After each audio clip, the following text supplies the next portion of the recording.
LB స్టేడియంలో జరుగుతున్న ఉద్యోగ నియామక పత్రాల పంపిణీ కార్యక్రమంలో సీఎం రేవంత్ రెడ్డి మాట్లాడుతున్నారు. లైవ్ లో చూద్దాం. విచ్చేసిన మీకు అందరికీ మనస్ఫూర్తిగా అభినందనలు. ఈ కార్యక్రమంలో నాతో పాటు హాజరైన మంత్రివర్గ సహచరులు, ఉప ముఖ్యమంత్రి వర్యులు బట్టి విక్రమార్క గారు, సీనియర్ మంత్రివర్యులు దుద్దిల్ల శ్రీధర్ బాబు గారు, తుమ్మల నాగేశ్వరరావు గారు,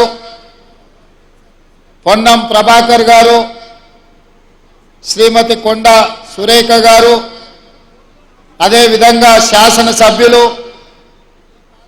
public service commission vice chairman పెద్దలు చిన్నారెడ్డి గారు, చీఫ్ సెక్రటరీ గారు, డీజీపీ గారు, అధికారులందరికీ కూడా హృదయపూర్వకంగా నమస్కారాలు. మిత్రులారా, ఎల్బీ స్టేడియం చరిత్రలో శాశ్వతంగా మిగిలిపోతుంది. ఈ ఎల్బీ స్టేడియం 2004లో ఆనాడు కాంగ్రెస్ ప్రభుత్వం ఏర్పాటు చేసి రైతులకు ఉచిత కరెంటు, రైతుల మీద ఉన్న అక్రమ కేసులు, రైతుల విద్యుత్తు బకాయిలను రద్దు చేస్తూ మొదటి సంతకం పెట్టి మన ప్రాంతంలో రైతును రాజును చేసిన చరిత్రకు పునాదులు పడ్డది ఈ ఎల్బీ స్టేడియంలోనే.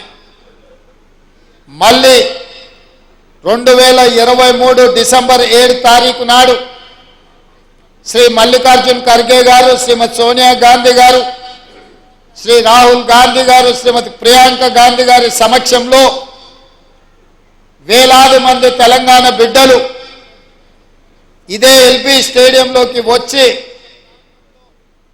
ఇందిరమ్మ రాజ్యంలో ప్రజాపాలన, ప్రజాప్రభుత్వాన్ని ఇక్కడ ఏర్పాటు చేసి అభయహస్తం పేరు మీద 6 గ్యారెంటీలను అమలు చేయడానికి మళ్ళీ తొలి సంతకం ఇక్కడనే పెట్టడం జరిగింది.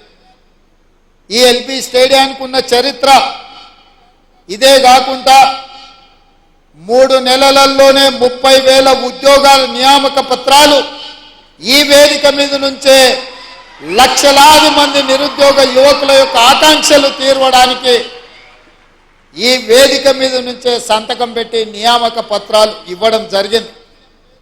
అది పోలీస్ శాఖలు కావచ్చు, పారామెడికల్ సిబ్బంది కావచ్చు, సింగరేణి సిబ్బంది కావచ్చు, ఈరోజు గురుకులాలలో టీచర్ల నియామకాలు కావచ్చు, ఈరోజు సోషల్ వెల్ఫేర్ టీచర్స్తో పాటు జూనియర్ లెక్చరర్స్ కావచ్చు.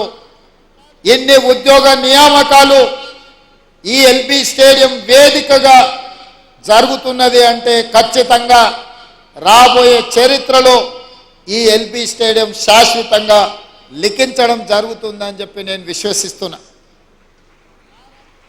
మిత్రులారా, ఆనాడు తెలంగాణ రాష్ట్ర సాధనలో మీరు ముందుండి పోరాడి మీలో కొంతమంది యువకులు ఆత్మ బలిదానాలు చేసుకొని అమరులై ఈరోజు తెలంగాణ రాష్ట్రాన్ని సాధించారు. ఆనాడు అమరులైన బిడ్డలు మేము ఆత్మ బలిదానం చేసుకున్నా మా తమ్ముల్లో, మా చెల్లెల్లో భవిష్యత్ తరాలకు ఆదర్శంగా నిలబడి ఈ రాష్ట్రంలో మా ఉద్యోగాలు మాకు వస్తాయి, ఆ ఉద్యోగాల ద్వారా భవిష్యత్ తరాలకు సంబంధించిన దళితులు, గిరిజనులు, ఆదివాసీలు, బలహీన వర్గాలు, మైనారిటీల పిల్లలకు చదువులు చెప్తారు, తద్వారా వాళ్ళు దేశ అభివృద్ధిలో భాగస్వాములు అవుతారు అని చెప్పి వాళ్ళు ఆత్మ బలిదానాలు చేసుకున్నారు. ఆ ఆత్మ బలిదానాల స్ఫూర్తితో ఏర్పడ్డ తెలంగాణ రాష్ట్రం ఆనాటి ప్రభుత్వం ఆ స్ఫూర్తితో పనిచేయాల్సింది వదిలేసి కుటుంబం యొక్క సంక్షేమం కోసం, కుటుంబంలో ఉన్న వ్యక్తుల పదవుల కోసం, వాళ్ళ యొక్క లాభార్జన, వాళ్ళ యొక్క ధనదాహం తీర్చుకోవడానికి గత 10 సంవత్సరాలు వాళ్ళు అదే పనిలో మునిగి తేలిరు. ఫామ్ హౌస్ మత్తులో వాళ్ళు ఉండి లక్షలాది నిరుద్యోగ యువకుల యొక్క ఆకాంక్షలు నెరవేర్చడంలో వాళ్ళు వైఫల్యం చెందిన. మీరందరూ దిల్సుఖ్ నగర్ సెంటర్లోనో, అశోక్ నగర్ చౌరస్తాలోనో, అమీర్పేట జంక్షన్లోనో గ్రామాల నుంచి పేద తల్లిదండ్రులు రూపాయి కూడబెట్టి ఉపాధి హామీ కూలికి పోయి సంపాదించి మీకు పంపిస్తే కోచింగ్ సెంటర్ల చుట్టూ తిరుగుతూ దిల్సుఖ్ నగర్లోనో రకరకాల ప్రాంతాలలో మీరు కష్టపడి చదువుకున్నారు. నోటిఫికేషన్ ఎప్పుడు ఇస్తారో తెలీదు.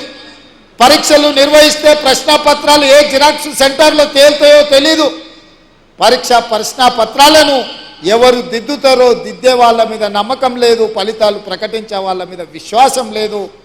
ఈ రకంగా అపనమ్మకంతో అసలు ఎప్పుడు ఏం జరుగుతుందో తెలియని పరిస్థితుల్లో మీరందరూ కష్టపడి కొట్లాడి ఇక మా ఉద్యోగాల గురించి అడగడం కాదు, అధికారంలో ఉన్న కేటీఆర్ ఉద్యోగాలు ఊడగొడితేనే మీ ఉద్యోగాలు వస్తాయన్న ఆలోచనతోటి ఉద్యోగాలు అడగడం మానేసి తండ్రి కొడుకు మామ అల్లుడు కూతురు తండ్రి ఉద్యోగాలు ఊడగొట్టింది. కాబట్టి 3 నెలల్లో 30,000 ఉద్యోగ నియామక పత్రాలు మేము మా మంత్రివర్గ సహచరులము ఇవ్వగలిగినము అని అంటే ఇందులో మీ కృషి ఉన్నది, మీ యొక్క కష్టం ఉన్నదని చెప్పి నేను నమ్ముతున్నాను. అందుకే మిత్రులారా, విద్య మీద పెట్టే ఖర్చు కాదు, విద్య మీద పెట్టే ఖర్చు పెట్టుబడి భవిష్యత్ తరాలను నిర్మించడానికి ఉపయోగపడే ఇంధనం. అందుకే ఇవాళ మీరు ఈరోజు చేపట్టబోయే బాధ్యత ఇది ఒక ప్రజాస్వామ్య స్ఫూర్తిని నిలబెట్టేదే కాకుండా సామాజిక బాధ్యత నెరవేర్చే ఉద్యోగం. మీ ఉద్యోగాల ద్వారా ఈ రాష్ట్రానికి ఐఏఎస్లను ఐపీఎస్లను ఐఆర్ఎస్లను లేకపోతే జాతీయ స్థాయి అధికారులను తయారు చేయడమే కాకుండా డాక్టర్లను లాయర్లను ఇంజనీర్లను తయారు చేసే ఉత్పత్తి కేంద్రంగా ఈరోజు మీరు బాధ్యత చేపట్టబోతున్నారు. సర్పంచ్, ఎంపీటీసు, ఎంపీపీ, జిల్లా పరిషత్ చైర్మన్, జడ్పీటీసీ, ఎమ్మెల్యేలు, ఎమ్మెల్సీలను, ఎంపీలను, ఈ దేశ ప్రధానమంత్రులను తయారు చేసే విద్యను అందించేది మీరే. నేను కూడా ప్రభుత్వ పాఠశాలలనే చదువుకొని వచ్చిన, ఎక్కడ కార్పొరేట్ స్కూళ్ళల్లో చదువుకున్నాను కాదు. మీలాంటి టీచర్లు ఓనమాలు నేర్పడంతో గ్రామీణ ప్రాంతంలో మారుమూల పల్లెల్లో ప్రభుత్వ పాఠశాలలో చదువుకొని జిల్లా పరిషత్ పాఠశాలలో చదువుకున్న నేను ఈరోజు తెలంగాణ రాష్ట్రంలో ఈ బాధ్యత నెరవేరుస్తున్నా అంటే మా టీచర్లు మాకు నేర్పిన విద్య ఈరోజు పరిపాలనలో ఉపయోగపడుతుంది. నేను కార్పొరేట్ స్కూల్లో చదువుకోలే, లేకపోతే గుంటూరులోనో గుడివాడలోనో అసలే చదువుకోలే. కొంతమంది అప్పుడప్పుడు గుంటూరు గుడివాడలు చదువుకొచ్చిన వాళ్ళు ముఖ్యమంత్రి గారికి ఇంగ్లీష్ రాదని అవహేళన చేస్తుంటారు. నేను ఒక మాట అడగదలుచుకుని వేదిక మీద నుంచి, చైనా, జపాన్, జర్మనీ ఈ దేశాలలో ఎవరికి ఇంగ్లీష్ రాదు, కానీ ప్రపంచంతోనే పోటీ పడిన అభివృద్ధిని ఈరోజు ఉత్పత్తిని ఆయా దేశాలు అందిస్తున్నాయి. ఇంగ్లీష్ అనేది ఒక భాష ప్రపంచంలో ఉద్యోగ ఉపాధి అవకాశాలు దొరకడానికి ఉపయోగపడుతుంది. ఆనాడు ఆ రోజు ఆ పాఠశాలలో ఉన్న వసతులను బట్టి మాకు గురువులు నేర్పించిన చదువు మేము నేర్చుకున్నాము. ఈరోజు మీకు నా సూచన, ప్రతి విద్యార్థికి ప్రపంచంలో ఉద్యోగ ఉపాధి అవకాశాలు వచ్చే ఇంగ్లీష్ భాషను కూడా మీరు నేర్పండి. ఎవరెవరి భవిష్యత్తులో ఈ పిల్లలకు, మీ దగ్గర చదువుకున్న పిల్లలకు ఇంగ్లీష్ రాదని అవహేళన చేసే పరిస్థితులు రావద్దు. వాళ్లకు ఖచ్చితంగా మంచి భాషను, మంచి భావాన్ని, దేశభక్తిని పెంపొందించే విధంగా వాళ్ళకి విద్యాబుద్ధులు నేర్పండి. రాష్ట్రం పట్ల, దేశం పట్ల, ఈ సమాజం పట్ల సామాజిక స్పృహ ఉండే విద్యార్థులను తయారు చేయండి. ఈ దేశానికి వాళ్ళే రేపటి నాయకులు అవుతారు, రేపటి పాలకులు అవుతారు. రేపటి నాయకులను, రేపటి పాలకులను తయారు చేసే బాధ్యత మీ మీద ఉన్నది. ఇది గురుతరమైన బాధ్యత, గురువు బాధ్యత అని చెప్పి నేను సంపూర్ణంగా విశ్వసిస్తున్నా. ఈరోజు రాష్ట్రంలో గురుకుల పాఠశాలలు ఇచ్చినా అంటున్నాడు. ఎస్సీ, ఎస్టీ, మైనారిటీ, ఓబీసీ గురుకుల పాఠశాలలు ఇచ్చినా అని అంటున్నారు గత పాలకులు. నేను అడుగుతున్న, ఎవరికైనా ఎక్కడైనా మౌలిక వసతులు ఉన్నాయా? అక్కడో ఇక్కడో పిట్టగూళ్ళలోనో పోల్ట్రీ ఫార్ముల్లోనో ఈ పిల్లలు చదువుకునే పరిస్థితులు కల్పించారు. అందుకే ఒక మోడల్ రెసిడెన్షియల్ విధానాన్ని తీసుకురావాలని మొట్టమొదటి ప్రయోగంగా కొడంగల్ శాసనసభ నియోజకవర్గంలో దాదాపుగా 25 ఎకరాలలో 150 కోట్లతోని SC ST minority and OBC residential schools అన్నిటినీ ఒకే క్యాంపస్లో ఒక యూనివర్సిటీ మోడల్లో నిర్మిస్తున్నాం. ఎకరాలలో మైదానాన్ని తయారు చేసి క్రీడా ప్రాంగణాన్ని అందించడం ద్వారా మానసికంగా శారీరకంగా ఆ విద్యార్థులు రాటుదేలాలి, ఈ సమాజానికి ఉపయోగపడాలి అన్న ఆలోచన మేము చేస్తున్నాం. అందుకే ఈ రాష్ట్రంలో 119 శాసనసభ నియోజకవర్గాలలో ఎక్కడ అవకాశం ఉన్నా ఈ నమూనాతో ఒక క్యాంపస్ను క్రియేట్ చేయాలి, పేద విద్యార్థులకు విద్యను అందించాలన్న ఆలోచన మా రాష్ట్ర ప్రభుత్వం చేస్తున్నది.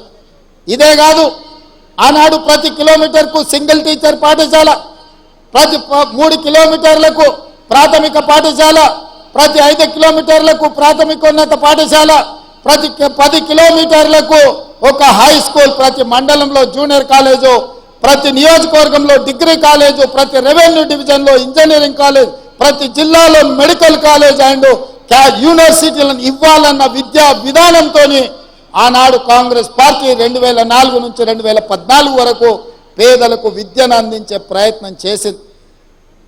ఈ గత 10 సంవత్సరాలలో గత ప్రభుత్వం ఒక్క డిఎస్సి నోటిఫికేషన్ ఇస్తే 2004 నుంచి 2014 వరకు 4 డిఎస్సి నోటిఫికేషన్లు ఇచ్చి 1,00,000 మంది టీచర్ల నియామకాలు చేపట్టి పేద విద్యార్థులకు విద్యను అందుబాటులోకి తీసుకొచ్చింది. మరి గత ప్రభుత్వం దాదాపుగా సింగిల్ టీచర్ పాఠశాలలు రేషనలైజేషన్ పేరు మీద ఈరోజు 6,000 పైచిలకు పాఠశాలలను మూతవేసి పేదలకు, దళితులకు, గిరిజనులకు, వెనుకబడిన ప్రాంతాల యొక్క పేదల పిల్లలకు విద్య అందకుండా విద్యకు దూరం చేసి బర్రెలను కాసుకున్న వాళ్ళు బర్రెల్నే కాసుకోవాలి, గొర్రెల్ని పెంచుకున్నవాడు గొర్రెల్నే కాసుకోవాలి, చేపలు పట్టుకునేటోడు చేపలే పట్టుకోవాలి, చెప్పులు కుట్టుకునేటోడు చెప్పులే కుట్టుకోవాలనే పథకాలు తీసుకొచ్చే ప్రయత్నం చేసింది. నేను అడుగుతున్నా, ఇక్కడున్న ఉపాధ్యాయులను, భవిష్యత్ తరాలను తీర్చిదిద్దబోయే మిమ్మల్ని నేను అడుగుతున్నా, మన తాతలు ముత్తాతలు చెప్పులు కుట్టో, చేపలు పట్టో, గొర్రెలు పెంచుకోనో, బర్రెలను కాసుకోనో బతుకుతే మన మనమన్లు కూడా అదే వృత్తి చేపట్టాలనా? లేకపోతే వాళ్ళు చదువుకొని డాక్టర్లు, లాయర్లు, ఇంజనీర్లు, ఐఏఎస్లు, ఐపీఎస్లు కావాలన్నా? మీరు ఆలోచన చేయండి. ఈ ప్రభుత్వంలో వాళ్ళు భాగస్వాములు కావద్దా? ఇంకా వాళ్ళ జీవితాలు గొర్రెల బర్రెల చుట్టూతోనే తిరగాలనా అని నేను అడుగుతున్నా. గత ముఖ్యమంత్రి గారు పెంచుకున్న, వాళ్ళ మనవడు పెంచుకున్న పెంపుడు కుక్క చచ్చిపోతే డాక్టర్ మీద క్రిమినల్ కేసులు పెట్టి బంజారాహిల్స్ పోలీస్ స్టేషన్లో లోపలేపించారు. వాళ్ళ పెంపుడు కుక్కకు జ్వరం వస్తే డాక్టర్ చూడలేదని ఆ వెటర్నరీ డాక్టర్ల మీద కేసులు పెట్టారు. మరి వాళ్ళ ఉద్యోగాలు రాక వందలాది మంది విద్యార్థులు ఆత్మహత్యలు చేసుకుంటుంటే వాళ్ళను ఊరేయాలనా లేదా? మీరు ఒక్కసారి ఆలోచన చేయండి. మీరు పెంచుకున్న బొచ్చు కుక్కకున్న విలువ పేదోడి బిడ్డల ప్రాణాలకు లేదా అని చెప్పి మేము సభాముఖంగా నేను మీ ద్వారా ప్రశ్నించదలుచుకున్నా. ఆలోచన విధానం, పాటిస్తున్న విధానం ఫ్యూడల్ విధానం. ఫ్యూడల్ విధానంలో మార్పు రావాలి. పేదవాడికి విద్య చేరాలి. విద్య ఒక్కటే మన జీవితాలలో వెలుగు నింపుతుంది. చదువుకోవడం ద్వారా ఈ ప్రపంచానికే మనము ఏదైనా కావచ్చు, ఎక్కడికైనా చేరవచ్చు. దానికి మీరే బాధ్యత వహించాలి. మీరు ఖచ్చితంగా దిశగా ప్రయాణించాలి. మీరు ఈరోజు తీసుకునే నియామక పత్రం మీ జీతభత్యాల కోసం చేస్తున్నామని మీరు అనుకోకండి. ఈరోజు టీచర్ల వృత్తిని ఎన్నుకోవడం అంటే సామాజిక బాధ్యతను మీరు తీసుకుంటున్నట్టుగా, ఈ సామాజిక బాధ్యత ఈ సమాజాన్ని నిర్మించి వందలాది బిడ్డలు ఎవరైతే తెలంగాణ కోసం ఆత్మ బలిదానాలు చేసుకున్నారో వాళ్ళ ఆశయాలను మనం గుర్తు చేసుకోవాలి, స్మరించుకోవాలి. వాళ్ళు ఏ ఉద్దేశంతో, ఏ ఆలోచనతో, ఏం ఆశించి త్యాగాలు చేసిండ్రో ఆ త్యాగాల పునాదుల మీద ఏర్పడ్డ ఈ తెలంగాణ రాష్ట్రం ఆ త్యాగాలను కొనసాగించాల్సిన బాధ్యత మన అందరి మీద ఉన్నది. ఇవాళ ఈ నియామక పత్రాలు మేము కష్టపడితే కాదు, మా అధికారులు అహర్నిశలు కష్టపడి కోర్టు కేసులను పరిష్కరించి చిక్కుములను అన్నిటిని విప్పి అహోరాత్రులు మా అధికారులు కష్టపడ్డారు. వాళ్ళందరినీ కూడా మీ చప్పట్ల ద్వారా ఒకసారి అభినందించండి. ఇవాళ ఇక్కడ ఏ తప్పిదం లేకుండా, ఎవరికి నష్టం జరగకుండా మీ ఉద్యోగ నియామకాల పత్రాలు ఈరోజు మీ చేతికి ఇస్తున్నామంటే మా అధికారుల కృషి కూడా ఉన్నది. యథా రాజా తదా ప్రజ అన్నారు. మాకు మా మంత్రివర్గ సహచరులకు చిత్తశుద్ధి ఉంది, మీకు ఉద్యోగాలు ఇవ్వాలన్న ఆలోచన ఉంది, మీ పట్ల మాకు సానుభూతి ఉంది. మిమ్మల్ని మేము మా కుటుంబ సభ్యులుగా ఈరోజు ఎల్పీ స్టేడియం మీ ఇంటికి ప్రతి వాళ్ళ ఇంటికి మేము పంపించవచ్చు నియామక పత్రం. కానీ మీ కళ్ళల్లో ఆనందాన్ని ప్రత్యక్షంగా చూసే అవకాశం మాకు రాదు. మీ కళ్ళల్లో ఆనందం చూడాలి, మీ కుటుంబ సభ్యులు సంతోషపడాలి. రాష్ట్రంలో ఉన్న 4 కోట్ల మంది మీ సంతోషంలో భాగస్వాములను చేయడానికే ఈ ఎల్పీ స్టేడియంలో అందరి సమక్షంలో ఈ కార్యక్రమాన్ని చేపట్టినాం. ఇది నిరుద్యోగ యువకులకు స్ఫూర్తిని ఇవ్వాలి, ఆత్మహత్యలు చేసుకుంటున్న నిరుద్యోగ యువకులకు ఒక భరోసాని ఇవ్వాలి. మా ప్రభుత్వం వచ్చింది, మా ఉద్యోగాలు వస్తాయనే ఒక నమ్మకాన్ని కల్పించడానికి ఈ కార్యక్రమాన్ని మేము చేపట్టినాం. ఈ కార్యక్రమం ప్రచారం కోసం కాదు, ఈ కార్యక్రమం లక్షలాది మంది నిరుద్యోగ యువకులకు విశ్వాసాన్ని నమ్మకాన్ని కలిగించడానికి ఈ కార్యక్రమాన్ని మేము తీసుకున్నాము. మిత్రులారా, భవిష్యత్తులో కూడా తెలంగాణ పబ్లిక్ సర్వీస్ కమిషన్ కంప్లీట్గా ప్రక్షాళన చేసినాం. గ్రూప్ 1 నోటిఫికేషన్లు 563 ఖాళీల భర్తీల కోసం నోటిఫికేషన్ ఇచ్చినాం. దాదాపుగా మెగా డిఎస్సి నోటిఫికేషన్ ఇచ్చినాం. 11,604 ఉద్యోగ నియామకాలు, టీచర్లను కూడా నియామకాలు చేపట్టబోతున్నాం. అందుకే ఈరోజు రకరకాల వాళ్ళు రకరకాల మాటలు చెప్తుంటారు, కానీ జరుగుతున్న పరిణామాలను అంచనా వేసే శక్తి మీకు ఉన్నది. ఆలోచన చేయండి. ఈ ప్రభుత్వం మీకోసం ప్రయత్నం చేస్తుందా లేదా? ఈ ప్రభుత్వం పేదల యొక్క ఆలోచన పంచుకుంటుందా లేదా? ఈ ప్రభుత్వం పేదలను కలుస్తున్నదా లేదా? ఈ ప్రభుత్వంలో ప్రజాపాలన జరుగుతున్నదా లేదా? ప్రజల వద్దకే పరిపాలన తీసుకొచ్చినమా లేదా? గడీలలో బందీ అయిన ప్రభుత్వాన్ని గడీలు బద్దలు కొట్టి గ్రామాలకు తీసుకొచ్చినమా లేదా? ఈ 3 నెలల పరిపాలనను మీరు అంచనా వేసుకొని రేపు భవిష్యత్తులో తీర్పు ఇవ్వమని నేను అడుగుతున్నా. రేపు జరగబోయే